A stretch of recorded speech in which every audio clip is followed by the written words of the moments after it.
হবে, জোরে বলেন।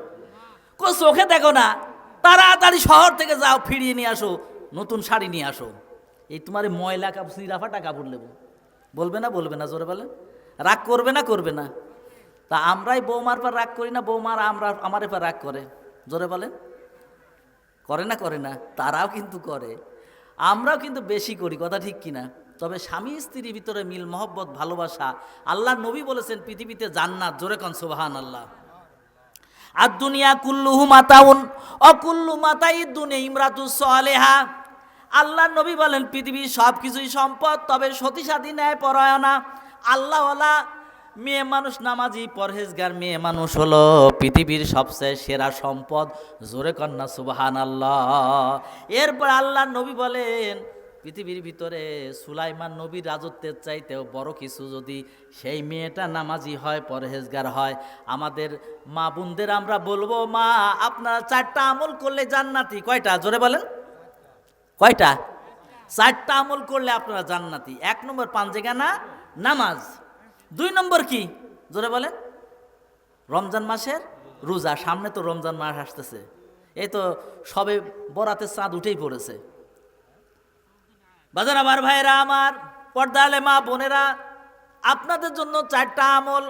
1 নম্বরে 5 ওয়াক্ত নামাজ, 2 নম্বর রমজান মাসের রোজা, আর 3 নম্বরে পর্দায় থাকা, আর 4 নম্বরে স্বামীর খেদমত করা। আল্লাহ নবী বলেন যদি আল্লাহ সেজদা না নিতেন, আমরা সেজদা করি কাকে? জোরে বলেন। কাকে সেজদা করি? আল্লাহকে সেজদা করি। আল্লাহ যদি সেজদা না নিতেন তাহলে মেয়েরা তার স্বামীর পায়ে সেজদা দেওয়া লাগতো, জোরে কন্যা সুবহানাল্লাহ। তাহলে বাজান আমার ভাইরা, আপনারা খুব খুশি হয়ে গেলেন কি? মা বোনেরা কি বেজার হয়ে গেল? না। আমার মা, আপনি যখন বড় হয়েছিলেন, বাপের বাড়িতে যখন থাকতেন, বাপ চিন্তা করে, মা চিন্তা করে, আমার মেয়েকে আমি কবে বিবাহ শাদী দেব, পরের ছেলের হাতে উঠায় দেব। যতদিন পর্যন্ত পরের ছেলের হাতে না উঠায় দেয়, ততদিন পর্যন্ত ওই বাবা মার শান্তির সঙ্গে ঘুম হয় না। কথা ঠিক কিনা বলেন? ঘুম কি হয়? ও মা যখন এই স্বামীর হাতে উঠায় দেয়, তখন ওই বাবা মার শান্তির সঙ্গে ঘুম এসে যায়, ওই বাবা মা শান্তি পায়। কথা ঠিক কিনা বলেন? তাহলে স্বামী কত বড় নিয়ামত। মা, স্বামীর সঙ্গে গন্ডগোল করবেন না, ফাসাদ করবেন না। আম্মা জান হযরতে মা ফাতেমা রাদিয়াল্লাহু তাআলা আনহা, স্বামীর সঙ্গে একটু মনোমালিন্য হয়েছে, সংসারের অভাব তো। হযরত আলী মদিনার বাজারে কুলিগিরি কাজ করে। কি করে? জোরে বলেন। কুলিগিরি কাজ করে। আর ওই যা কামাই রুজি হয় কিছু বাজার সদাই করে নিয়ে এসে হযরত মা ফাতেমার হাতে দেয়। মা ফাতেমা রান্না বান্না করে, ইমাম হাসান হুসাইন খাওয়া দাওয়া করে, সংসার কোনো মতো চলে যায়। অভাব, সংসার সচ্ছল নয়। তো একটু মনোমালিন্য হয়েছে, এই সংবাদ বিশ্ব নবীর কানে চলে গেছে। বিশ্ব নবী সাল্লাল্লাহু আলাইহি সাল্লাম আসলেন। আসার পরে মা ফাতেমাকে আলাদাভাবে বললেন, মা ফাতেমা, তোমাদের সংসার কি হয়েছে বলো। কয়, আব্বাজান অভাবী সংসার, এই একটু দুইজনের কথাবার্তা হয়েছে। তো মা ফাতেমাকে রসুল বললেন, তুমি যদি এমতো অবস্থায় মারা যাও স্বামীর সঙ্গে গন্ডগোল করে, মা আমি তোমাকে মা বলে ডাকি, জগৎ মাতা মা ফাতেমা। কথা ঠিক কিনা? ও মা, আমি তোমাকে মা বলে ডাকি। নবী আমার বলেন, আমার 3টা মেয়ে, একটা মা। নবী আমার 4টা মেয়ে, কিন্তু 3টা মেয়েকে মেয়ে বলেছেন, আর মা ফাতেমাকে মা বলেছেন। নবীজি আমার বলতেছেন, মা রে, আমি তোমাকে মা বলি। ও মা, আমি যদি জানি তুমি স্বামীর সঙ্গে গন্ডগোল করে মারা গেছো, আমি নবী যদি জানতে পারি, আমি নবী তোমাকে কোনো সময় জানাজা পড়াবো না। জোরে কন্যা নাউজুবিল্লাহ। আমি নবী যদি জানতে পারি যে তুমি স্বামীর সঙ্গে গন্ডগোল করে মারা গেছো, আমি নবী তোমাকে সাফায়াত করব না, তোমাকে জানাজা করব না। জোরে কন্যা নাউজুবিল্লাহ। তাহলে মা বোনেরা, আপনারা, স্বামী কত বড় নিয়ামত। আবার বাপ বাজানদেরও বলবো, ভাইদেরও বলবো, স্ত্রীর সঙ্গে ভালো আচরণ করা লাগবে। তাদের হক আছে না নাই? জোরে বলেন। তো মা বোনেরা কিন্তু খুশি হয়ে গেল। জোরে কোন আলহামদুলিল্লাহ। বাজান আমার ভাইরা আমার, পর্দালে মা বোনেরা, এবার মা ফাতেমা কে এইভাবে আমার নবী বলার পরে আবার হযরত আলীকে ডেকে নিয়ে আলাদাভাবে বলতেছেন, বাবা আলী রে, আমার মা ফাতেমা আমার নয়নের মণি, আমার কলিজার টুকরা, আমি যার চেহারা এক নজর না দেখলে আমি থাকতে পারি না, আমার কলিজার ভিতরে ব্যথা লাগে। ও আলী, তুমি জানো আমার ফাতেমাকে আমি কত ভালোবাসি। আমার ফাতেমার মনে আঘাত দেওয়া মানে আমি নবীর কলিজায় আঘাত দেওয়া। জোরে কন্যা নাউজুবিল্লাহ। আলী রে, আমার মা ফাতেমার মনে আঘাত দিও না। এই বলে হজরতে আলীকেও আলাদাভাবে নবী আমার বুঝায় গেলেন। দুইজনের সংসার এত সুন্দর চলছে। তো হজরতে আলীকে বলতেছেন, মা ফাতেমা, ও আমার আলী, আমার প্রাণের স্বামী, সংসার তো ভালো চলে না, কুলিগিরি করেন মদিনার বাজারে, উটের পিঠে বুঝা সাজায় দেয় আবার নামায় দেয়, তাকে কি বলে জোরে বলেন তো? হ্যাঁ, আচ্ছা বলেন, কাজ করে খেলে কি সম্মান যায়? আল্লাহ নবী বলেন, আল কাসিবু হাবিবুল্লাহ, শ্রমিকের হাত, কাজ করার মানুষের হাত আল্লাহর বন্ধুর হাত। জোরে কোন আল্লাহু আকবার। তাহলে যারা কাজ করে তাদেরকে ঘৃণা করা যাবে না। আমার নবী নিজেও কাজ করেছেন। জোরে কোন সুবহানাল্লাহ। খন্দকের যুদ্ধ শুরু হয়ে গেল। খাল খনন, যেটা মদিনার শহরের ভিতর দিয়ে এখন পাকা রাস্তা, ওটা আগে খাল ছিল। নবী আমার সাহাবীদের সঙ্গে করে খন্দকের যুদ্ধের সময় ওই খালটা খনন করেছিলেন। এই খাল খনন করার সময় নবী আমার 10 জন করে আলাদা করে গ্রুপ করে দিলেন যে তোমরা 10 জন করে মাটি কাটবে। এবার 10 জন করে মাটি কাটতেছে, কিন্তু একটা গ্রুপে দেখা যায় 9 জন। আল্লাহর নবী ওই গ্রুপের কাছে আগায় এলেন, যাওয়ার পরে বলতেন, তোমাদের গ্রুপে একজন নাই, 9 জন কেন? কয়, ইয়া রাসূলুল্লাহ, আপনি তো ভাগ করে দিয়েছেন 10 জন করে, তা আমাদের গ্রুপে 9 জন ভাগ পড়েছে। জোরে কোন সুবহানাল্লাহ। তা আল্লাহ নবী বললেন, ঠিক আছে, আমি যদি তোমাদের সঙ্গে কাজ করি তাহলে 10 জন হয়ে গেল। জোরে কোন আল্লাহু আকবার। সাহাবারা বলতেন, ইয়া রাসূলুল্লাহ, আপনি কাজ করবেন না, আমরা বেঁচে থাকতে আপনার কাজ করতে দেব না। জোরে কোন সুবহানাল্লাহ। এবার আল্লাহ নবী বলতেছেন, সাহাবারা, আমি নবী, আমিও তো তোমাদের মতো মানুষ, আমারও তো পেট আছে, তোমাদের সঙ্গে যদি কাজ না করি তাহলে তোমরা আমাকে অনেকেই ভাবতে পারো যে নবী অর্ডার করলো, নবী কাজ করে না। না, আমি নিজেও তোমাদের সঙ্গে কাজ করব। এই বলে নবীও মাটি কাটছেন, নিজে মাথায় বহন করেছেন, আবার মাটি কেটে সাহাবীদের মাথায় উঠায় দিয়েছেন। জোরে বলেন সুবহানাল্লাহ, জোরে বলেন আলহামদুলিল্লাহ। তো মাটি কাটতে কাটতে দেখা যায় হুজুরের পেটের সঙ্গে পাথর বাঁধা। তো সাহাবারা বলতে, ইয়া রাসূলুল্লাহ, আপনার পেটে পাথর বাঁধা কারণটা কি? আল্লাহ নবী বলতেছেন, আজ 2 দিন কোনো কিছু খাওয়া হয়নি, ক্ষুধার তাড়নায় আমি নবী পেটের সঙ্গে পাথর বেঁধে আসি। জোরে কান সুবহানাল্লাহ। কত কষ্ট করে নবী আমার কাজ করে উনি মদিনার মানুষদেরকে সেবা দিয়েছেন, তাহলে কাজ করলে মান যায় না। কথা ঠিক কিনা বলেন?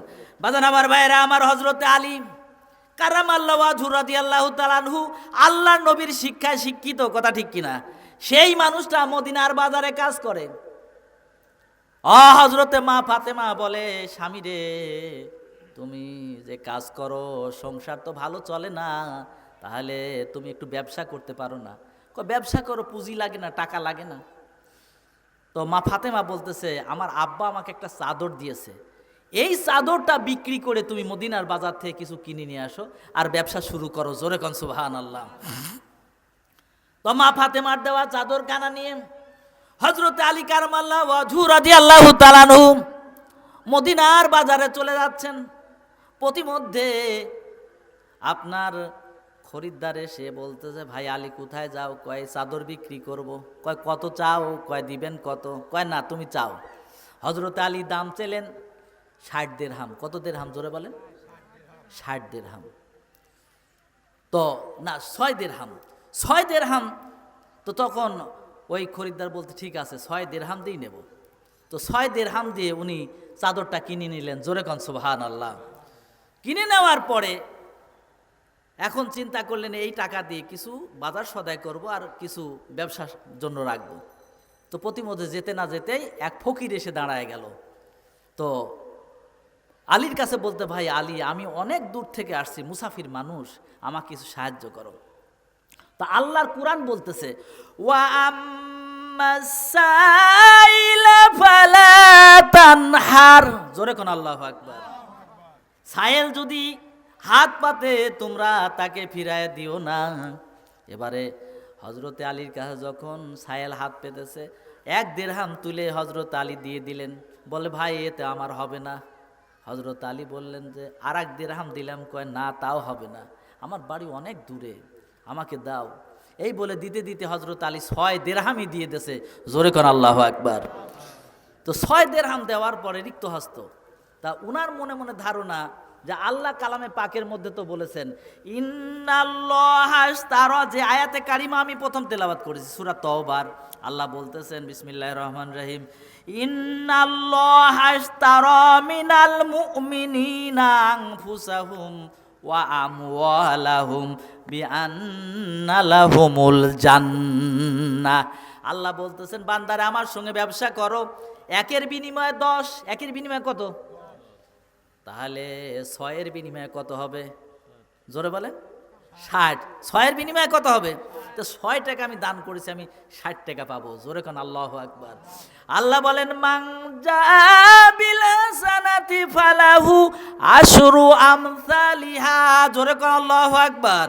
আল্লাহ বলতেছেন বান্দারে 1 টাকা আমার রাহে দিবে, আমি আল্লাহ তোমার সংসারে 10 টাকা দিয়ে দেব। সেই আল্লাহ আছে না নাই? কি আল্লাহ দিতে পারে না? পারে না? ধন সম্পদ দেওয়ার মালিককে, নেওয়ার মালিকও আল্লাহ। ধন দিয়া মন দিয়া আল্লাহ বোঝে বেটা দিয়া, আরো বোঝে আমার আল্লাহ কাঁধে ঝুলা দিয়া। কথা ঠিক কিনা বলেন? বাজান আমার ভাইয়েরা, আমার পর্দালে মা বোনেরা, হজরতে মা ফাতেমা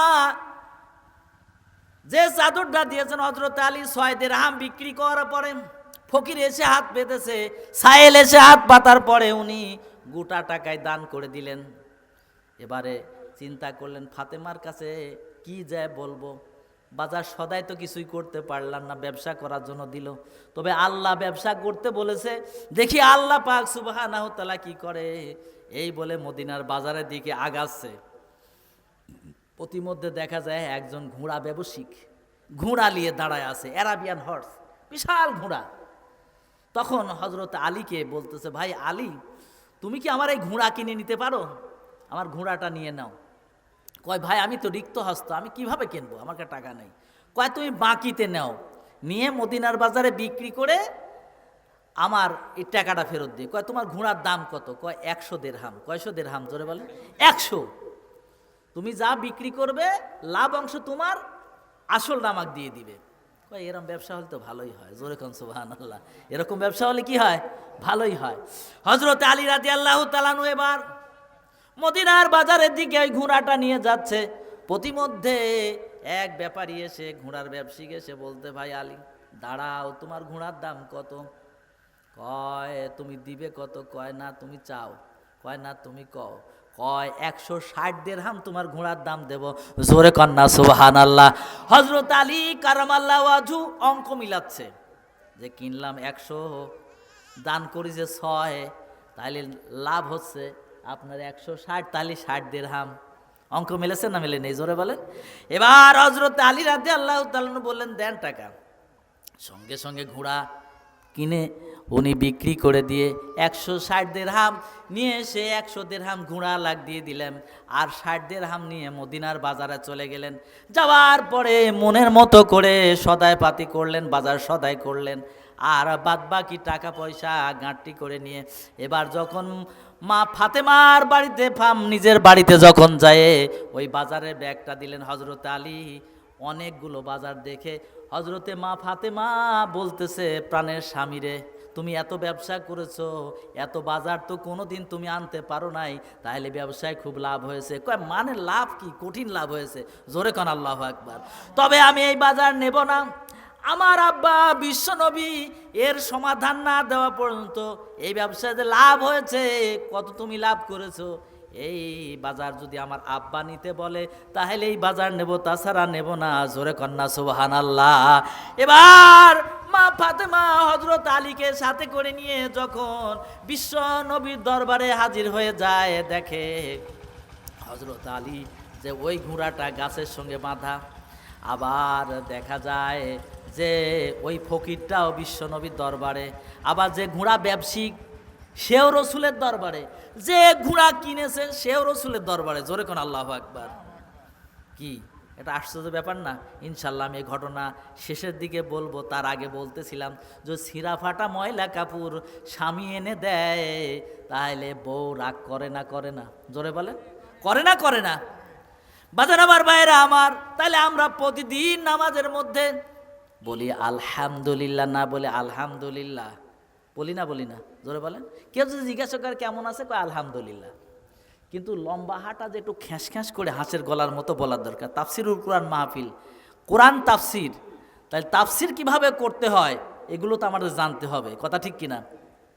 ফাতিহা আমরা নামাজের মধ্যে পড়ি, এই সূরা সারা নামাজও হয় না, কথা ঠিক কিনা? আল্লাহর নবী বলেন লা সলাতা ইল্লা বি ফাতিহাতিল কিতাব, নামাজ হয় না ফাতিহা ছাড়া। জোরে কোন আল্লাহু আকবার। তাহলে নামাজের ভিতরে সূরা ফাতিহা পড়া কি ওয়াজিব। 7টা আয়াতে কারিমা আছে, কিন্তু আমরা অধিকাংশ লোকই এই আয়াতের কারিমার সঠিকভাবে পড়তেও পারি না, আয়াতের অর্থ যে কি তাও তো জানি না, কথা ঠিক কিনা? তো প্রথম আয়াতে কারিমার অর্থ হচ্ছে বিসমিল্লাহির রহমানির রহিম, আলহামদুলিল্লাহি রাব্বিল আলামিন। সমস্ত প্রশংসা আল্লাহর জন্য, যিনি গোটা বিশ্বের মালিক। জোরে কোন সুবহানাল্লাহ।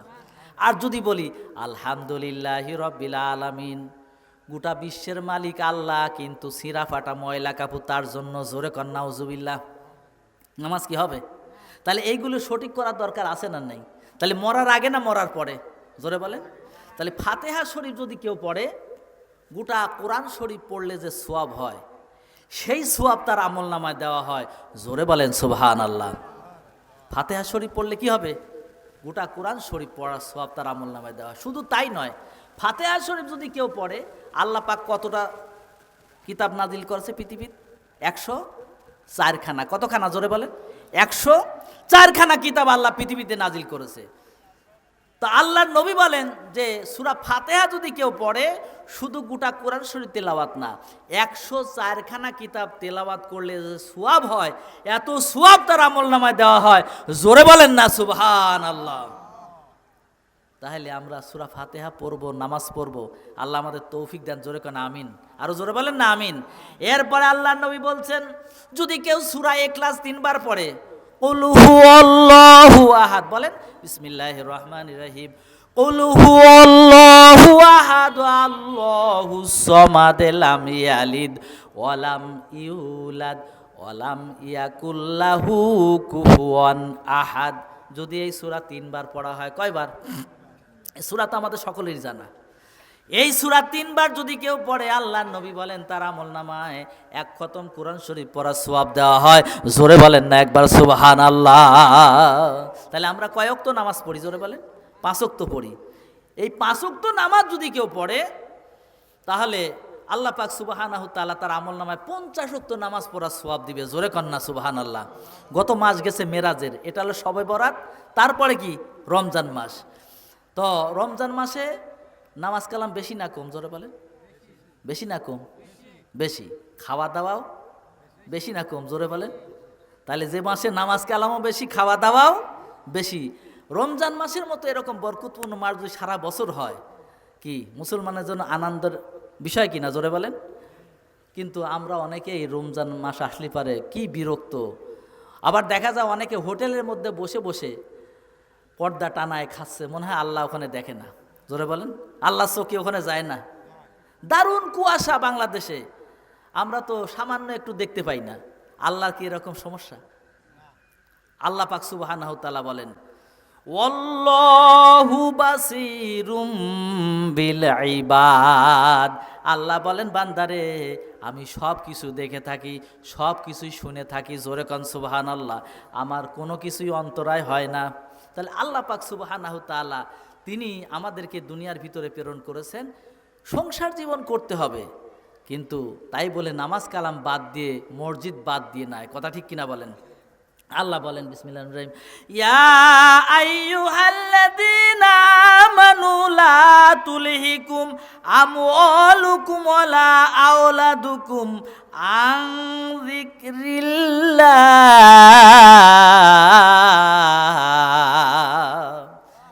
আল্লাহ বলেন বান্দারে, যদি তুমি সংসার জীবন করতে গিয়ে তুমি আমার জিকির থেকে গাফেল হও, এই জিকির মানে নামাজ, জিকির মানে কি? নামাজ আল্লাহ স্মরণ থেকে যদি গাফেল হয়ে যাও তাহলে জেনে রাখে দাও, অমাইয়া ফাল যালিকা ফাউলাইকা হুমুল খাসিরুন, তুমি ক্ষতিগ্রস্ত হবে। আমি আল্লাহর বিন্দু মাত্র আসে যায় না। জোরে কন্না সুবহানাল্লাহ। আমরা যদি নামাজ কালাম না পড়ি তাহলে আল্লাহর কিছু আসে যায়? জোরে বলে। সংসার লিয়ে খালি পড়ে থাকলাম দুনিয়ার ভিতরে, আল্লাহর নাম কালাম কিভাবে নিতে হয় তাও আমরা জানি না। একটু শুকরিয়া আদায় করতে হয়। আল্লাহ কত নিয়ামত দিয়েছে। মাঝে মাঝে আমি কথাটা বলি যে আল্লাহ পাকের কিভাবে শুকরিয়া আদায় করতে হয়। আমরা শুকুর আলী নাম মিলাইয়া আবার আর এক ভাইয়ের নাম হয়েছে মেকর আলী। আমার দেশে যেরকম আনোয়ার, তার ভাইয়ের নাম কি? জানার। আছে না নাই? আনার, জানার। তারপর এরকম মেলা নাম মিলে আছে, অর্থ যাই হোক। তো ওই শুকুর আলী মেকুর আলী দুই ভাই। তো বড় ভাই বিয়ে করেছে আগে, বিয়ে করার পরে ছোট ভাই মেকুর আলী বিয়ে করেছে। দুই ভাই একই সঙ্গেই আছে, আলাদা হয়নি। তো খাওয়া দাওয়া শেষে শুকুর আলীর বউ কাছে শুকুর আলহামদুলিল্লাহ, কি বলতেছে জোরে বলেন? শুকুর আলহামদুলিল্লাহ। তেন মেকুর আলীর বউ চিন্তা করতেছে মনে হয় স্বামীর নাম লিই মনে শুক্রিয়া আদায় করতে হয়, তখন বলছে মেকুর আলহামদুলিল্লাহ। তেন শুকুর আলীর বউ কাছে এই কি বলতেছিস তুই? কয় যে ভাবি আপনি না বললেন ভাইয়ের নাম লিয়ে। কয় দূর পাগলি, তোর ভাইয়ের নাম শুকুর আলী বটে, কিন্তু আমি আল্লাহর শুকরিয়া আদায় করেছি। আল্লাহ কালামে পাকের মধ্যে বলছেন ওয়াইং শাকারতুম, বলেন ওয়াইং শাকারতুম লাযিদান্নাকুম ওয়ালাইং কাফারতুম ইন্না আযাবি লাশাদীদ। বান্দারে যত শুকরিয়া আদায় করবে আমি আল্লাহ নিয়ামত তত বাড়ায় দেব, না শুকরি করবে নিয়ামত তো ছিনায় নেবই, আর তোমাকে আযাবে গ্রেফতার করব। জোরে কন্না নাউজুবিল্লাহ, আরো জোরে বলেন নাউজুবিল্লাহ। এজন্য দুনিয়ার ভিতরে আমরা বেশি বেশি আল্লাহ শুকরিয়া আদায় করব। তাফসিরে ইবনে কাসিরের মধ্যে আল্লামা হাফেজ ইমাদুদ্দিন ইবনে কাসির রহমাতুল্লাহ আলাইহি উনি সূরা ফাতিহা তাফসির করতে গিয়ে লিখেছেন আলহামদুলিল্লাহ। তো আমরা বলেই থাকি প্রশংসা গীতি। যদি কেউ বলে শুকর আলহামদুলিল্লাহ, কে বলে জোরে বলেন? শুকর আলহামদুলিল্লাহ। তাফসিরে বাইজাবির মধ্যেও আল্লামা জামাখশরী রহমাতুল্লাহ এই কথা লিখেছেন। যেহেতু তাফসির মাহফিল, আমরা তাফসির থেকে তো বলবো, কথা ঠিক কিনা বলেন?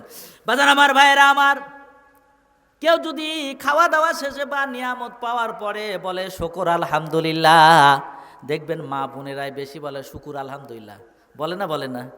শুকুর আলহামদুলিল্লাহ। যদি আমরা এভাবে বলি যে শুকর আলহামদুলিল্লাহ, আল্লাহ পাক সুবহানাহু তাআলা নিয়ামত আরো বাড়ায় দেবে। জোরে কন্না সুবহানাল্লাহ, জোরে কন্না শুকর আলহামদুলিল্লাহ। মা ফাতেমা গরিবী সংসার, নিয়ামত পাওয়ার পরে আল্লাহর কত যে প্রশংসা গীতি করেছেন। 12টা জায়গায় তালি পরা শাড়ি পরে বাপের বাড়ি যায়, আবার স্বামীর বাড়িতে আসে। কোনোদিন স্বামীর সাথে গন্ডগোল ফাসাদ করে না, কোনোদিন রাগারাগি ফাঁদাফাঁদি করে না, কোনোদিন ঝগড়াঝাটিও করে না। ওই তো বলছিলেন একদিন একটু মনোমালিন্য হয়েছিল, নবী আমার মীমাংসা করে দিয়ে গিয়েছিলেন, তারপরের দিন তাদের সংসার সুখে চলেছে। জোরে কন্না সুবহানাল্লাহ। এরপরে মা ফাতেমা এত আমল করে গেল দুনিয়ার ভিতরে, নিজে হাতে যাতা ঘুরাইছে। কি কাজ করেনি? জোরে বলে নিজে হাতে গম ফিসেছে। আবার 1 বছরের মাথায় হাসান হুসাইন হয়েছে। হাসান আর হুসাইনের বয়সের ডিফারেন্স 1 বছরের, বুঝতে পারছেন? 1 বছর না যেতেই আবার হুসাইন হয়েছে। জোরে কন সুবহানাল্লাহ। তো হাসান দুলনায়, হুসাইন কোলে। তো মা ফাতেমা আবার আটা দাঁতা ঘুরাচ্ছে, ছাগল এসে আবার আটা খাচ্ছে, ওদের তাড়াচ্ছে। জবানে তসবি আছে, কালেমা জিকির রয়েছে, কোরআন তেলাওয়াত রয়েছে। জোরে কন্না সুবহানাল্লাহ। নবী আমার বলছেন মা ফাতেমা তুমি আমার মেয়ে, আমি বিশ্ব নবী, আমার পরিচয় দিয়ে জান্নাতে যাবার কোনো সুযোগ নেই। মা খাতুনে জান্নাত, পৃথিবীর থেকে যত মেয়ে জান্নাতে যাবে মা ফাতেমার আসল ধরে জান্নাতে যাওয়া লাগবে। কথা ঠিক কিনা বলেন? মা ফাতেমা সংসার জীবন করতে যে এত কষ্ট করেও আল্লাহর প্রশংসা গীতি, আল্লাহ পাকের শুকরিয়া আদায় করেছেন, নামাজ কালাম পড়েছেন, কোনো দিন নামাজ কালাম ছাড়েন নেই। কিন্তু আমাদের মা বোনেরা কাজের সংসারের একটু ঝামেলা হলেই নামাজ কালাম কিন্তু আর পড়তে চায় না। কথা ঠিক কিনা? কিন্তু রোজার বেলা আমার মা বোনেরা খুব পটু আছে। কথা ঠিক কিনা বলেন? বাজান আমার ভাইয়েরা আমার, পর্দালে মা বোনেরা, মা ফাতেমাকে নবী আমার বলছেন, মা ফাতেমা রে, তুমি দুনিয়ার ভিতরে আমল করো মা, বেশি বেশি আমল করো। মা ফাতেমা এত আমল করে গেলেন, আল্লাহ পাক সুবহানাহু তাআলা তাকে জান্নাতের টিকিট দিলেন। শুধু তাই নয়, খাতুনের জান্নাত, জান্নাতের নারীদের নেত্রী বানায় দিলেন। জোরে কন্যা সুবহানাল্লাহ। ও মা, আপনি যদি জান্নাতে যান, মা ফাতেমার আঁচল ধরে জান্নাতে যাওয়া লাগবে, তাহলে মা ফাতেমার মতো আমল করা লাগবে। কথা ঠিক কিনা? কি কথা ঠিক কিনা? আবার ওনার মায়ের নাম খাদিজাতুল কোবরা। ওনার মার নাম কি জোরে বলেন? খাদিজাতুল কোবরা তাহেরা রাদিয়াল্লাহু তাআলা আনহা জান্নাতুল মুআল্লা গোরস্থানের মধ্যে শুয়ে আছে।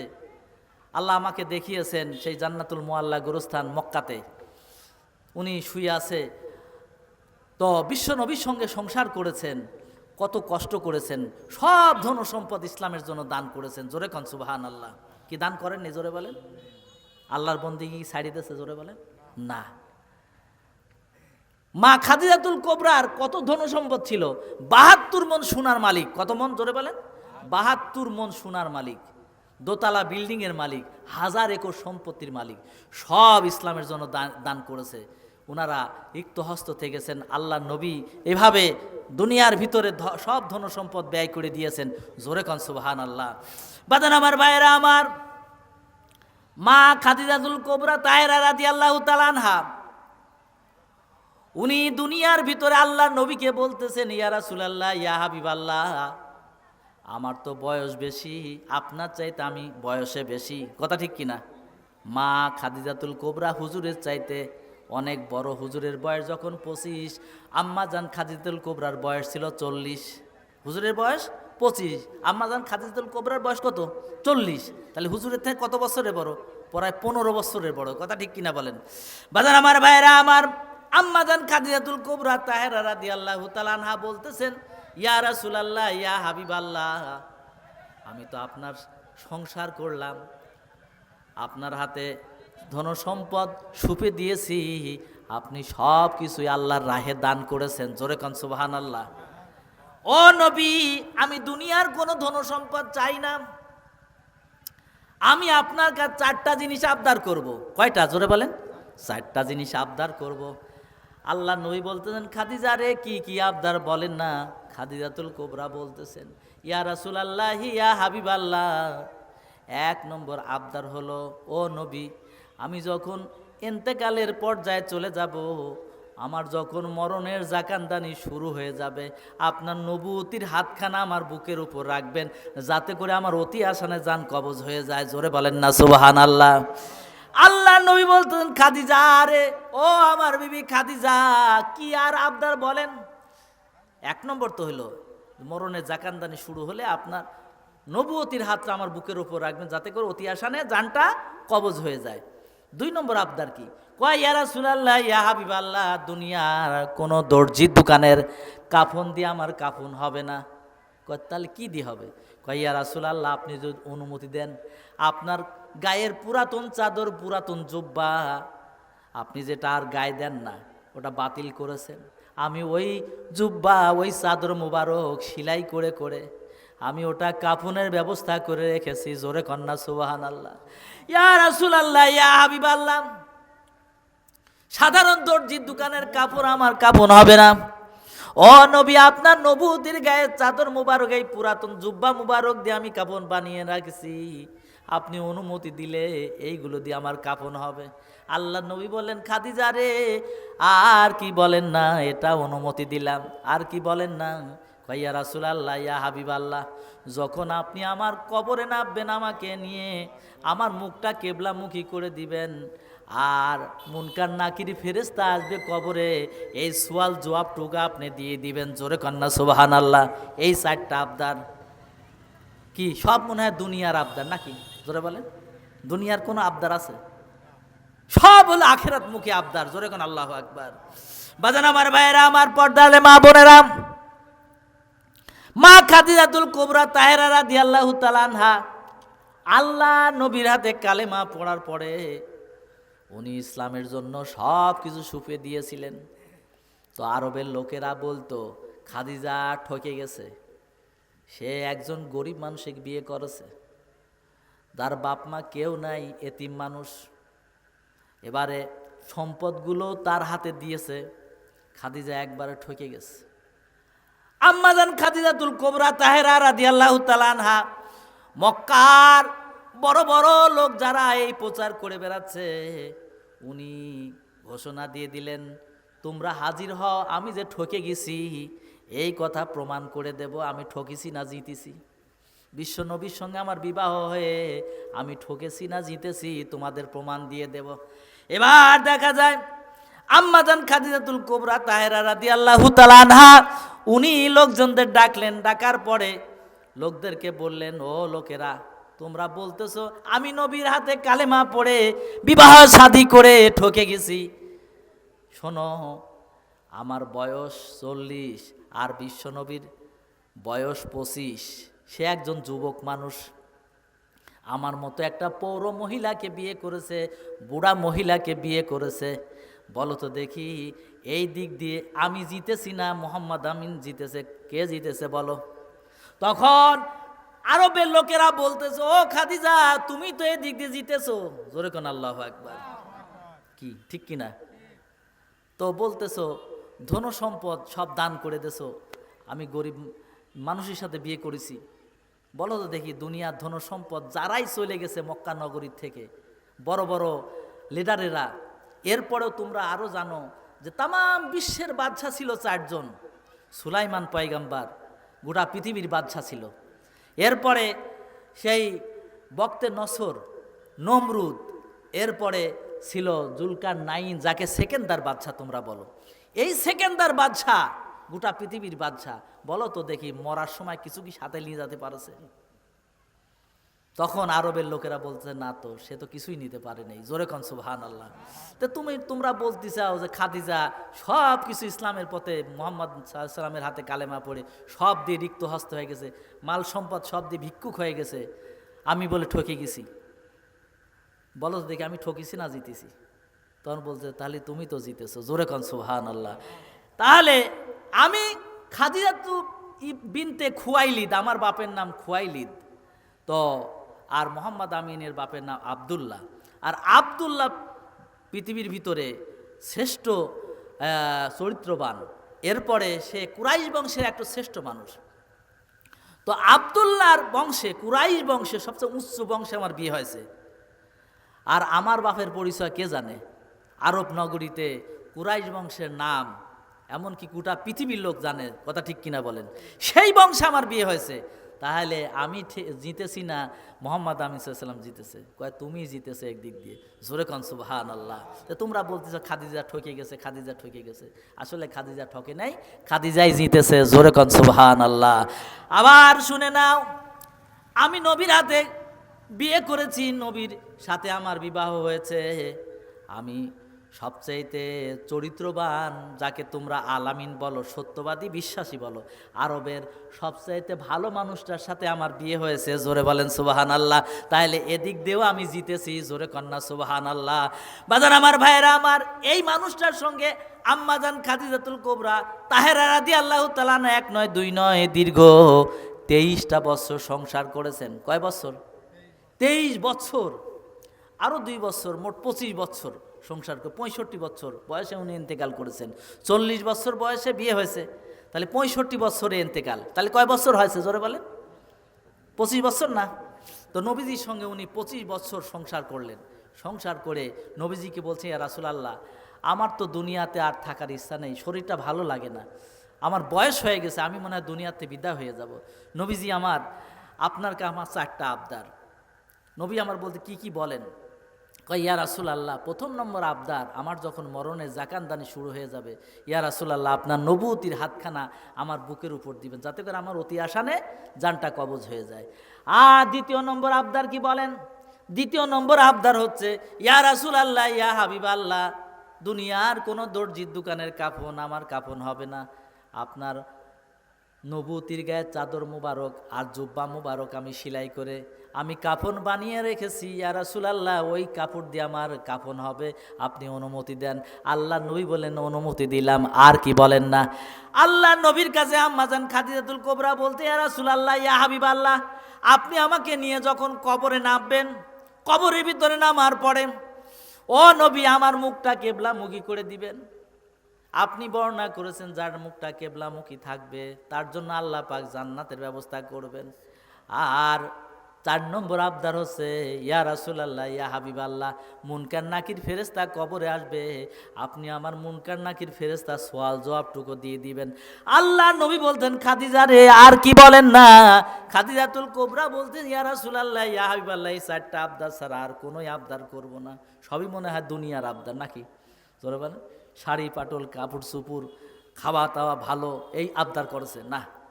দুনিয়ার কোনো আবদার উনি করেন নেই, সব আখিরাতমুখী আবদার। জোরে কোন সুবহানাল্লাহ। বাজান আমার ভাইয়েরা, আমার পর্দালে মা বোনেরা, এবার আম্মাজান খাদিজাতুল কুবরার সত্যই মরণের জাকানদানি শুরু হয়ে গেল। 65 বছর বয়স হয়ে গেছে।